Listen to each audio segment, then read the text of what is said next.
My dudes, it's your boy Adam Ward, and joining me this week is the artistic director of Ugly Bucket Theatre, Grace Gallagher. I first met Grace about a year ago during this Christmas tour, which was really fun but tiring as hell, and I just loved Grace's whole vibe. I started this podcast to give artists and creatives a platform to showcase what they do, but also to talk to people who I respect and admire, and Grace is certainly that. So, without further ado, this is episode 12 of Your Boy Cancelled, Your Boy's Clownin.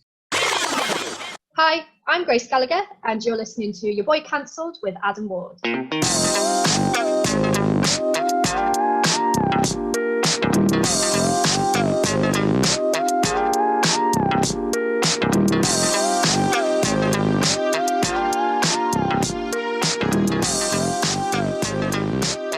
So, my dudes, it's your boy Adam Ward, and joining me this week is the multi-award winning artistic director of Ugly Bucket Theatre, Grace Gallagher. How is it going, madam? I am good, thank you. How are you, sir? I'm not bad.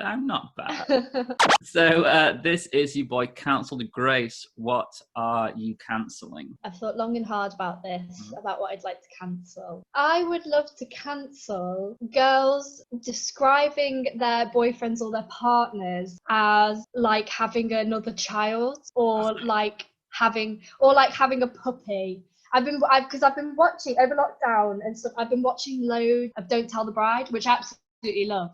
Yeah. I absolutely love that show. But there's this common theme in the little like intro bit where it's like, oh, this is them, this is their life. And the thing that crops up every week is they're like, oh, you know, we've got 2 kids and, you know, my fiance, it's like having another child. And I'm just like, when did this become like a desirable, or when did this become a thing that people put up with? I was like, and it's so like people are just like, oh, you know, it's like having another kid. Yeah, they're really poorly organised. They don't do any cleaning or cooking, but at least they're mine. And it's just like, ooh. Why is the bar so low? The bar is low. The bar is low. On Don't Tell the Bride, the bar is really frustratingly low. But I don't want to cancel the show because I love the show. No, the show's great. I heard about one. I've not watched this one, but Erin, my girlfriend, was telling me about it, about how this one couple cheated and the bride had told the groom every single thing she wanted, and they found out, and they like cancelled the wedding, like the show cancelled the wedding from them. Oh, so does that happen in the episode? Or that's it happens in the episode. Oh. So like they figured out that like he'd been speaking to her, like messaging her, asking her about like the stuff that she wanted, and she was messaging him saying all the stuff that she wanted. And the show found out, and they like called them out on it. I'm gonna have to find that. I'll find out which episode it was, because I've not watched it. That sounds like incredible TV. Yeah, I would love to watch that. But yeah, I think that's what I'd like to cancel. I think that's a fair cancellation. I'm cancelling. Yeah. So when I was a kid, I always had Rice Krispies. They're like my cereal go-to, and I still eat Rice Krispies now. Yeah. And it's a good cereal. Yeah, solid cereal. And like when the cereal gets to the bottom, it gets really dusty. Like really dusty. And I remember my mum would always say, when you pay for the cereal yourself, you're going to eat that dusty cereal. And now that I'm an adult and I do pay for the cereal myself, I don't eat the dusty cereal and it gets left behind. And I can't stand that dusty cereal. Oh, the dust. I had dust the other day for breakfast. It is frustrating. And it's like, I think sometimes I can handle a little bit of dust. Like say if you get to the end of the packet and, you know, you've got dust on top. Yeah. Then I'm like, all right, I'll probably get through that. But it's the worst thing. It is one of the worst things. I get what you mean as well about. When you get the spoonful. Say that again. Sorry. When you get the spoonful, when you're getting towards the bottom of the bowl, and then you get that big dusty spoonful, it's like. Oh, it's horrible. And then it turns into the worst mush. It's the worst type of cereal mush, just goop.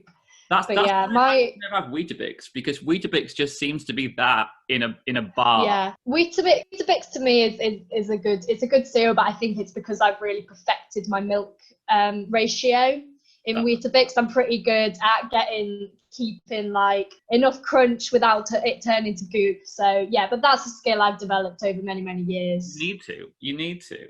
Do you put sugar on or no sugar? All sugar. I was going to Only say, sugar, all sugar. Weetabix without sugar is just cardboard for me. It is. And then I think people used to lots of people like putting on their banana or strawberry, but I'm just like full on just sugar. That's very all jazzy. the way. I've also perfected the technique of like putting the sugar on the Weetabix and not like pushing it all off when you put the milk on. Oh, That's another that's Weetabix impressive. sugar skill. Yeah. See, when I was a kid, my parents had to stop buying sugar because I went too sugar crazy, and they just stopped. They just stopped having it in the house because my cereal would be 50% sugar, and they started buying that that fake sugar, like Splenda. There are other fake sugars available, and they started buying that. But it's like if you breathe near it, then it all flies off your cereal. Yeah. My mum and dad, I think my mum was really disappointed when I started because I loved grapefruit growing up. Like I used to love eating tons of grapefruit, and I think they were happy that it was just a fruit that I was really keen on eating all the time. And then my mum was kind of really disappointed when I figured out that you could put sugar on grapefruit, like cut it in half and put sugar on the top, and that was just the end of it because she was like, I thought I had this one good thing that you would just eat it all the time, and then I figured out, put sugar on this. I can add sugar to this and ruin it. Cancel.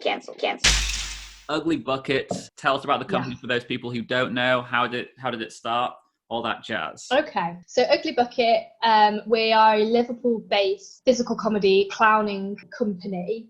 We're about 2.5 years old now. We set up, I graduated from Liverpool John Moores University. I did a drama degree and graduated. And in that kind of wake of like being thrown into postgraduate life and not knowing what I wanted to do or what my place was, I met up with a couple of friends once a week we used to sneak into the drama studio at the old university building because it used to be a code then and we knew the code to the door, but now it's like it's a key card, so those days are gone, I know, but used to be a code, so we used to just sneak in when we knew it wasn't being used, and we'd just like once a week mess around putting together this show where we like used verbatim and techno music and clowning to like make a show that was about leaving university, and then it's been literally like a snowball for the past like 2.5 years that feels like it's like not stopped literally until it had to stop this year. It's been really manic and amazing in the way that it's kind of grown, and Ugly Bucket's now kind of become this, I don't know, brand of like clowning, mashup, techno, verbatim, really funny, really poignant madness. I think that's how I would describe it, and it's great fun. And then we moved, and then after Boast Junior Blues, so we created Boast Junior Blues, which was about postgraduate depression, and toured that across the UK into universities. And then we made a second show that was Two Clowns One Cup, which was like similar vibe of verbatim and music and clowning, but it was like a sex education with a focus on like female sex education and like educational about female masturbation and things like that. And then the show that we made most recently, which was like our biggest challenge, was we made a show about death and grief, which was called Good Grief, and that was inspired after someone who was a big inspiration to us and a big supporter of Ugly Bucket passed away. I think it was last year. It must have been a year ago now, just over a year ago. But before they passed away, they wondered if we would create something for their memorial service in our style. And then a 10-minute piece turned into an hour-long piece, which is now going on to be developed. So yeah, that's kind of where we're at. And that kind of style is we're still figuring out like who we are and what we do. And I think Good Grief has been a real show where we've really kind of started to nail, I think, what we do best, which I think is taking serious taboo topics and how we find comedy within those things and use the comedy to learn about it and explore it and kind of merge those two. So I think Good Grief being like our most challenging topic and a topic that probably is like one of the heaviest that we've encountered, I think that's where we've perfected that technique the most. Yeah. So verbatim seems to be a big part of what you do. Was that something you always set out? Yeah, no, it's weird because it feels like verbatim is such a big part of what we do, and I feel like it's always the thing that I remember last about what we do. It's the thing that I think, so we do this, oh yeah, and there's verbatim in it. And I feel like that's just because the verbatim element is so natural to it, and it's because we like to make shows that are about experiences and it's about real life stories, and we like to kind of take a topic and explore a topic. It feels like the verbatim is just a really natural route to go down. And I think we've also found that using verbatim with a kind of clowning spin on it has been really interesting, especially in like verbatim can be so real and it's so authentic. And then when you like mash that up with a kind of really heightened, strange clown world, there's something about it that it's like a really good clash, and it's like a really interesting clash, and that kind of real versus non-real. I think there's something about it that really works. And also with the clowning being like, we don't speak a lot, like we don't speak hardly in any of our shows, so then it's quite nice that like the clown becomes a vessel for that verbatim, and like you might hear loads and loads of different voices and loads of different experiences, but through the clown it's kind of represented in one entity and one kind of feeling. So yeah, so that's been really interesting. It's definitely a big part of what we do, but I think it's been cool using verbatim in like a different way, trying to explore new ways of using the verbatim, rather than it's like we're going to record something and then play it. Yeah.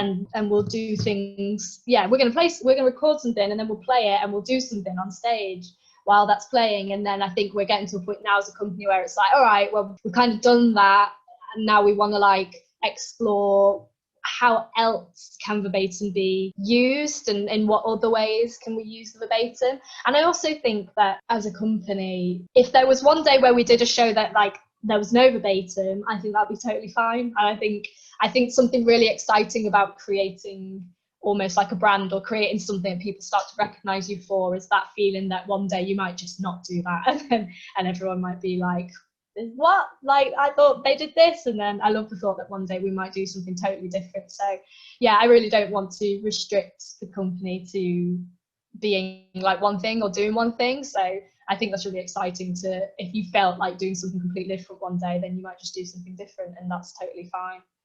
And I think that's what makes the company so interesting, because you're not kind of nailed down to being, this is what we do, this is the thing that we do, it's always going to be this thing forever. Whereas I think some can be like that. We're only going to do this one specific thing. Yeah, I think people might recognize the company maybe less for like what we actually do than the feeling we create in a room, or it's the kind of like vibe that we create. And so I think people come for the experience of what we do, but I think how we make that experience is up to us, and that might change and that might be different from one show to another. But I think that feeling of that when you see an Ugly Bucket show, you're instantly going to be like, this is a totally Ugly Bucket, or that's really Ugly Bucket, whatever that might be. So I think that's really exciting. That's something that I think we'll always keep, is that kind of, I don't know, Ugly Bucket X Factor, whatever that thing is that we do.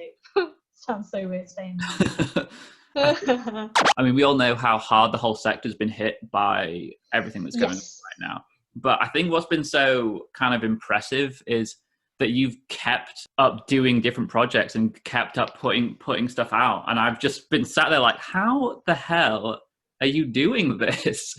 So I honestly, I feel the exact same in terms of like I mean, getting to the end of the year, always at the end of the year, like me and Rachel Smart, who I run the company with, we always seem to reflect back on the year and talk about, like, you know, how's this year been? What are our achievements next year? And we both sit there literally like, I don't know how this year has turned out as well as it has for us, because we've had a really good year, and there's been stuff produced that even though like loads of stuff, we had a massive 2020 was going to be really big for us, and tons of stuff was cancelled, and then but we've still managed to make stuff from it, and I've been just as surprised by that. And I just think that, and I also think like I don't want to be that company or those people. I feel like we're totally not those people to be like, oh well, lockdown, what an opportunity for new work. And and I honestly think if we took a year out and did absolutely nothing this year, I would have literally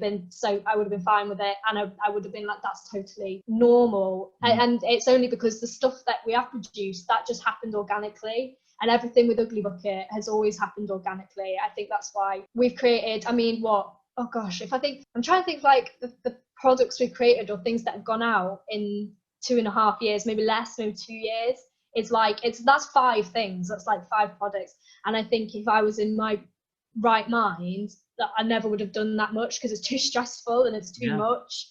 But because everything happened organically, and everything happened at a point where it was like, well, we have to do this now because all those pieces have fallen into place for that to happen now, then that's why things have happened how they have. Otherwise, I just wouldn't have put ourselves through that much work or trying to do that much. So like with the film, so we created a film in lockdown called ABC, and that film only came about because we were frustrated with not wanting to be productive, and that feeling of like, oh well, I felt a lot of pressure then, when that was very much in the mix when like lockdown first hit, and it was like, well, what a blessing in disguise, which is probably my least favorite phrase, like from lockdown. It's like, well, this blessing in disguise looks like I can finally write my novel, and everybody was finding that, rediscovering that creative spark, and at the time, me and Rachel were just feeling so deflated with like, I don't want to do anything, I don't want to be creative, I don't want to be productive, why can't we just stop, and that's fine.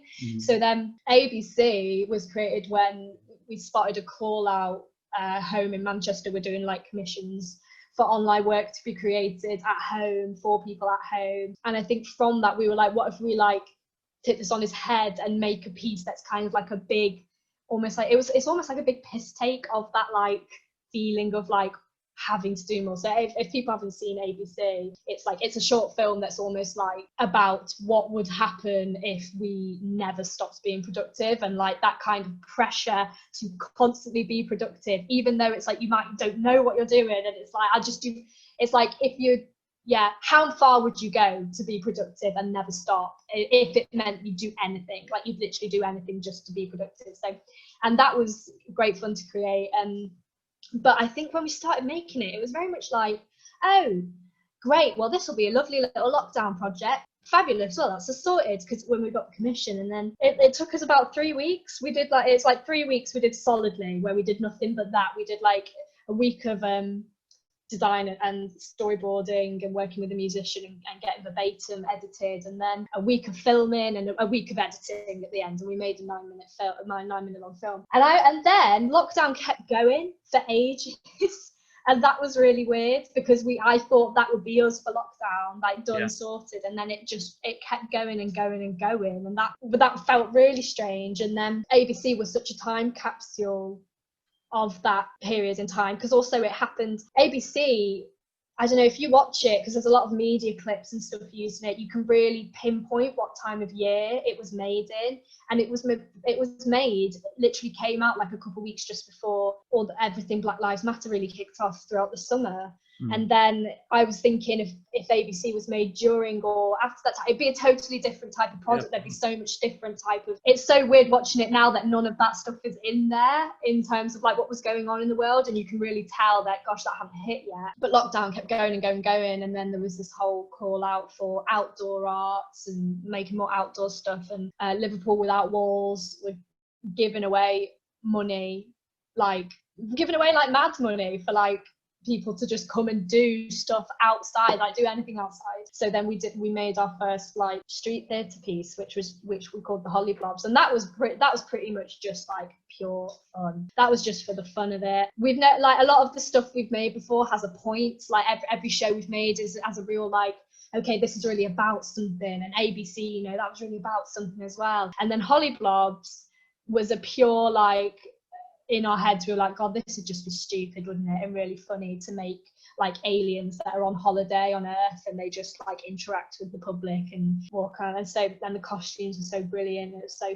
fun to make. And then it's so funny, I think, how sometimes people need a meaning, they need a meaning for something. And when we were like doing the Hollyblobs, we're at the Albert Docks, and it's a lot of the street theatres, like we like create games, and we'll go and create this game here. And one of the games we kind of created was, we found lots of forks, we found like little wooden forks at a cafe, outside a cafe, and we were all like, oh, what are these forks? And so we were looking at those for ages, and then later we kept these forks with us, and we found a bin, And we were like, oh my God. So the game became putting the forks in the bin. And that was a game that we did. So we all did it one by one. And then we invite the audience to do it. So then it's like, you put the fork in the bin. And it was like this big joyous moment. And some people were walking past, looking at us, thinking like, I don't know what these people are doing. And then one of us went and gave this fork to like this kid. And this kid went and put the fork in the bin. And these people like, oh, it's about the environment. That's Which it. Like, I just really love. People always have to kind of analyze it, don't they? Yeah, people Meaning. need a meaning. Yeah. Yeah, and I think with the Holly Blobs, that was something that was really obvious because the street is such a mixed bag in people that are either going to love what you do or people that are really going to hate what you do. It was mad how many people just like couldn't get their head around that it wasn't for something. Like people literally come up to you and be like, "What are you doing? What are you doing? I don't get it." And you're just like, we have like these little whistles, so we don't speak English, and we're going like, and these people are going, I don't get it.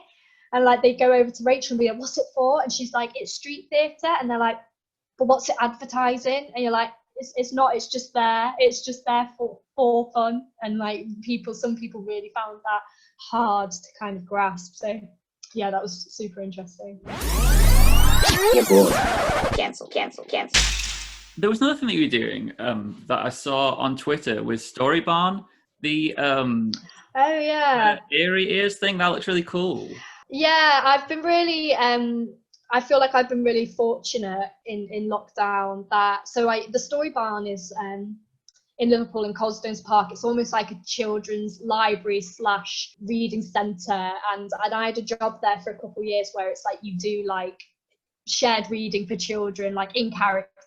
You're called like a story hunter, and that's what I've done for years. And then obviously with lockdown, we went into furlough, and then like a lot of those jobs were made redundant. So my role was made redundant, but then they opened up a new role at the Storybarn for an online coordinator. And I think doing everything Ugly Bucket and doing the something that I've definitely learned over the past like few years from doing Ugly Bucket is because I've had to, has been developing skills in audio design, like sound design, and learning how to edit, like editing the ABC film was like a massive step for me. But that's just stuff I've had to do for like putting Ugly Bucket together, putting Ugly Bucket music together, doing the verbatim, and creating trailers and online footage and keeping the social media going. So then it was really cool that I was like, oh well, I've got those skills. So I applied for that position, and I've got a new job now at the Storybarn as a Storybarn online coordinator. And like my role is to explore like new ways that we can keep Storybarn keeping like that shared reading and that interest in books and out to young people and children in this time. And so like this is like my first project that like just come out, is like a Halloween audio adventure that you can like enjoy from home. Yeah, and it's like half an hour long. It's a ghost called Jeffrey, and he's from the Storybarn, but he's magically wound up in your house, and to get him back you have to read this book which has clues and create a potion. And that's been really fun to me. That's been really nice, because it's the first time that I've been applying like my Ugly Bucket skills to like a completely different part of work and something that isn't Ugly Bucket related. So that's been really interesting to do. So yeah, if people have like young children, I think it's about 4+ and people are looking for those like COVID safe Halloween options and things to do. Yeah, check out Areas, because I think it's a really fun time, and hopefully a good solution for people to still be doing Halloweeny stuff but at home. But that's been fun. So I've been so lucky in this lockdown to still like be working and to have found like a role that kind of is better suited for me than my old role was. So that's been mad lucky. Yeah, because it's cool just being in a position where you can keep being creative like that as well. Yeah, really lucky to still be doing bits of creative stuff. Did you do the animation and music for that as well? I did in the trailer. I didn't do the music. I didn't make the music, but like, you know, I downloaded it. I got the permissions and I downloaded it. And even like the animation stuff in it, like honestly, it's all very easy stuff that I do. I think it's just when you learn the right like loopholes and like the shortcuts you can make, then it's just about putting in the time, I think, for it. But I did some animated stuff on ABC. I did a couple little animations, so that's something I'd definitely like to learn more of. So, I mean, I think you kind of already touched on this a little bit, but a lot of sort of creatives that I speak to kind of struggle to appreciate the successes they have because they're always kind of striving to do more. Is that something that you're able to do, to appreciate the successes that you have with the company and personally as well? Or are you I think more so.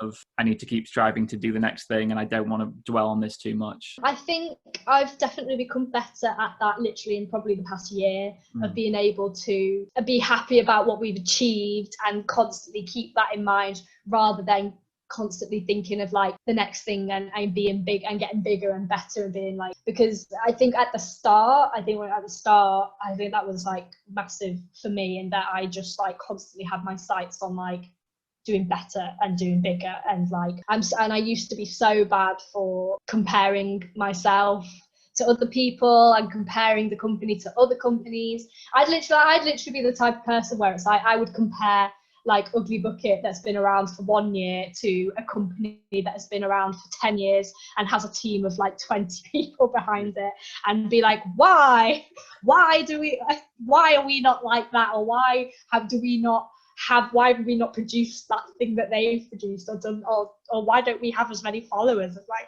it's just so silly and it's just pointless. But I definitely used to be that person. But I think we've got really way better at acknowledging like our successes and being really happy about those, because I think also it hasn't come without like a ton. I think as many like successful things we've probably had double the amount of like rejections and like non-successes. And I think something that's like really, I think that's really easy to forget, especially like in a social media realm of it. And like I'm so bad for spending too long on Twitter, and I really need to stop with Twitter. But it's hard because Twitter is like such a big place for theatre, and like especially as a company, people kind of think, well, if you're not on Twitter, how are you networking? How are you? Yeah, it's sort of the best letting people know now, isn't it? Oh yeah, definitely. And theatre Twitter is massive and it's mad, and there's so many great opportunities on there and ways to connect, but it's also just like a black hole sometimes. And I felt like for me, Twitter for me is how like some people are with Instagram with like fitness and like caring and like, you know, like your aesthetic and that, you know, that like really like insecurity. I feel like I'm with it. I'm not like that on Instagram at all. Yeah. But then when it comes to, and I would really be like, God, well, these people following all these fitness models, and then they feel bad about that. Like surely, like what, you know, what are they doing? And then I do the exact same on Twitter when it comes to like theatre and like companies. So because I think it's that so you only see people's successes. It's not often people post, oh, I got this rejection, I got this rejection, I got this rejection. You know, the only thing you see is, I got this thing that's great. And you think, well, where's my thing that's great? Exactly. And it's like, where's my thing for this thing that I literally am not even eligible to apply for? Why didn't I get that? That I've only heard of from this person saying they got it, that literally has anything I do. That should be me. No, but I know it should be me, but it's just, but I'm getting way better at that. I used to be like that. I feel like I'm really not like that anymore. Yeah, I think it's really important to remember the successes and remember where you've come from. And everything is about like your own personal goals and those personal achievements. And like, as soon as you start comparing your goals and achievements, other people's goals and achievements are totally different. And you're in different strands of life. And so then when you start comparing those together, that's when it becomes really, I think, damaging for your like mental well-being. And so I think it's about, you've constantly got to look back to your journey, and are you on the track of where you want to be? Are you hitting that goal that you want to hit? But as soon as you've really got to be streamlined and be focused, and that's a really hard balance, I think, to make in theatre world, because there's such an element of networking and there's such an element of being invested and involved in what other people do, but also trying not to get sucked in to that. And I think like sometimes like with Ugly Bucket, I've just got to really try and like pretend that like Ugly Bucket is like the only thing that exists at that time in that moment, and I just have to go, okay, well, I'm just streamlining myself into that. So then sometimes it's hard, because then you feel like you're missing out or not networking on what I don't sometimes know the other stuff that's like going on. But I think if it's going to keep like your mental well-being the better, then It's I think it's knowing kind where of that line sacrifice. is. Yeah, it's really hard to find that line. And there's people that are just like, so some people like network for days and so good at it, and I'm just not a natural networker, or not like a natural like people person. I don't like drink a lot, and I don't like, so then I think sometimes a lot of that networking might happen in pubs or bars or like those type of areas. And then I think if you're not that type of really social person in that sense, then I think I don't know, I'm like, it's kind of like, where's that place for you? Because like being in like a busy bar, like talking theatre, I know it just swallowed me up. It absolutely swallowed me up. So Yeah. I think so I think it's trying to find that place for you, and doing what you can, but don't worry about like doing the absolute most. Like, you know, focus on you and focus on like your goals, but yeah, try not to compare. Yeah, I think that's key, isn't it? It's just Yeah. It's a strange thing. I've never been big on networking. I feel like I only really like talking about what I do if it's straight after doing it. Yeah. I like, yeah, I totally get that. But I think there's also sometimes when it's like, I don't even have makeup off after a show, and people love to be straight in with like, here's what I do. Like, okay, loved it, here's what I change. And sometimes I'm like, I'll kind of sit down, can I take my costume off? It was great, but here's the thing that really would make it great. Yeah, and it's just kind of, I'm still sweating. Like, yeah. But yeah, I think it's networking is like, it's a tough balance to make. But as long as you're just supportive of everything that goes on around you, you know, you share it, you can retweet what other people are doing, you go and see other people's work. I think that's really important. I think showing up to see other people's work as like a company in the city, I think it speaks more words than people actually think it does. Yeah. I think that's something that people really remember. I know it's something that we totally clock, is when like other companies and other people in the city come and see what we do, and we try and always try to like return that and go and check out what they do and see all that stuff. So yeah, I think that speaks massive waves. And I feel like I noticed that more and more sort of pre-COVID in Liverpool a lot. I feel like that kind of fringe scene, it feels very supportive. Yeah, I think Liverpool. Or maybe I'm just looking at it with rose-tinted glasses because it's been a while since you've been in it. No, I think Liverpool is really supportive. I think everybody's really supportive of what everybody does. It's also quite it's quite a small knitted community. Everybody seems to know each other. If we were to do this podcast again in 5 years' time, where would you want to be? What would you want to be? I don't know. I hate this question. This question is so like, I don't know. Where would we love to be?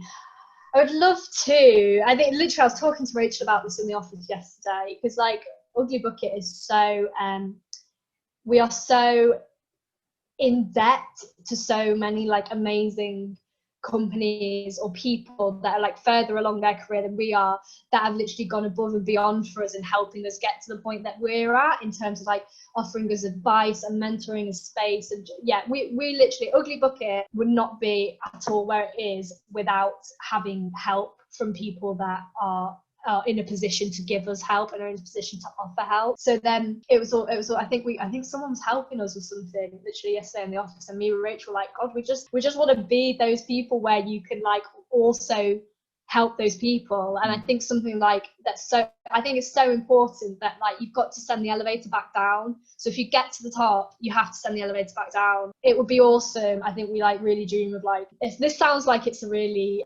Miss World answer. I'm like, I just want to help and I just want to, but it honestly does get to a point where it's like, we'd love to be in a position where the opportunities that we've been given and the help that we've been given to be in a position where we are like more established as a company, and maybe have that like funding behind us or space or something behind us where we can give that out to companies that are used to be in our position. Because it's hard, it's like so hard setting up a company, and just theatre like world in general. I feel like all people talk about is how hard it is, and that's because it literally is the most difficult thing ever, and it is constant mistakes and constant, even now there's still stuff that I totally have no idea about. And we've made so many big mistakes, and we're still like trying to figure out things and learn about things, and so much that we don't know. So I think it's about when you get that knowledge, and if you have that information, if you have those sources, it's not, don't keep them to like yourself. I don't know if like some people like to like, haha, well, I'm going to not let anybody see I've got this up my sleeve that's just for me. Yeah, it's just for me. And it's just kind of like, come on, like just send it out. If you you know, you've got a successful art application that you did, send that out. Like, let people read it. If you've got space like that's not being used, let people use it. I just think that like, I wouldn't understand why anyone would like keep that stuff to themselves. And I always feel like good vibes beget good vibes, don't they? Oh, totally. Having that support network and people who you can rely on for advice and things like that mean a lot.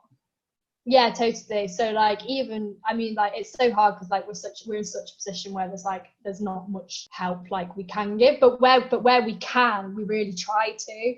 So we really try to, like, any time that anybody like comes to us for advice or comes to us for help or needs us to like do something for them, we will always try to like fulfill that thing and do that thing, because I think that's just like totally key, like totally key to running like a successful good company. Because I think you're right, I think all that stuff comes back around, everything comes back around in one way or another. So I think I really think that's important. So just to finish off the episode, we always finish with an unusual story, and I've become somewhat obsessed with this video. Have you seen this video? No, I've not seen this. I'll have a look. Okay, so are you watching? Yeah. So a cat falls from the sky, knocking this man out, completely clean out, and his shoe-wearing dog sees it happen, and he's like, what the hell happened here? And goes to avenge the man's attacker. I've not seen this. This is really great. Oh my god, it's fully... Oh, he's out cold. Does it not... Oh my god, the dog's wearing shoes. That's the best part of it for me, the dog wearing shoes. And if you notice as well... It's really brilliant. The man, when he goes clean out, there's a lady walking past who sees it happen and then just walks on. She does just walk on. Yeah, that's really strange. She sees. I think that's really weird. I think that's really weird. But honestly, I'm not that surprised, because I think like more and more there's like people are so like uptight about like communicating with like people they don't know, or like even stuff like there's times where it's like you're in a line for a bus and you literally go to the person like, oh, do you need to go in front? Or someone's trying to cut in. So you literally speak and go, do you want to go in front? And then some people like, I do not hear, like people are so scared of like communicating. Oh, completely. They find it so weird. They find it really, really weird. But there was I had an awful time at like a bus stop a few years ago where I was being like really, really horribly harassed by this guy. Like he was like scary, and he ended up like he like spat on me by the end of it. But like there was people everywhere, and like no people weren't even looking at me. It's so obvious that everybody could hear what was happening, because this guy was like shouting, he was like drunk, and like everybody could hear, and people weren't even looking in my direction. People just standing like pretending. And then eventually, like the only person that did come to help was a Scouse girl that was probably like 5 years younger than I am. And it was just like, well, that figures. So, but it was lovely of her. But I remember going home feeling really like deflated with like people, and I was like, why did no one help me? There's just so many weird situations like that. So I remember when me and my girlfriend had been to see this show at the Lowry, and we were waiting to get the train, and there were these two girls who were like wasted, and they had no idea like when their train was. Their train was the train after us. So Erin was like, they were asking us like what train do they need to get on, when we were like, where are you going? And then they told us, and we were like, okay, you need to get on the next train. It's after this one. It'll be about 5 minutes time. We got on our train. Then they got on the train as well. And I was like, no, guys, No. this is not the train you're supposed to go on. You're supposed to go on the next one. They're like, what? It's like, you need to get on the next train. And the door's closed. And I was like, oh, no. Oh God. And like one of them was crying her eyes out. They came and sat with us. And like Erin was trying to figure out like how we can get them to where they need to be. And the train conductor came along and she told them, okay, you need to go off the next stop. And then there'll be a train in like 20 minutes or whatever. And then she said, which I thought was insane. So these girls must have been about 17, 18. They were like, she was like, oh yeah, this strange man here, he's also getting off at this stop. So you can go with him. I just thought, what is happening? And I was like, don't go with that strange man. What are you talking about? Like people just have no, like for anyone who's kind of works with kids or anything like that, my alarm bells went off immediately as soon as I heard those words. Yeah. I was thought, go with this like man in his 40s or 50s, these two like barely dressed 17-year-old girls. I was like, what is happening with the world right now? Oh my God, yeah, bless them. Oh, that is awful. Thank God you were there though. I know. Just yeah, it's really makes you feel a bit like, well, but then I suppose that dog makes the world seem a little bit better in shoes. He's the real hero. Dog in shoes. Dog in shoes. He saved the day. And that's the takeaway from this whole podcast, Grace. Yeah, it is. It really is. But I just wanted to say that theatre place can be it's a strange world.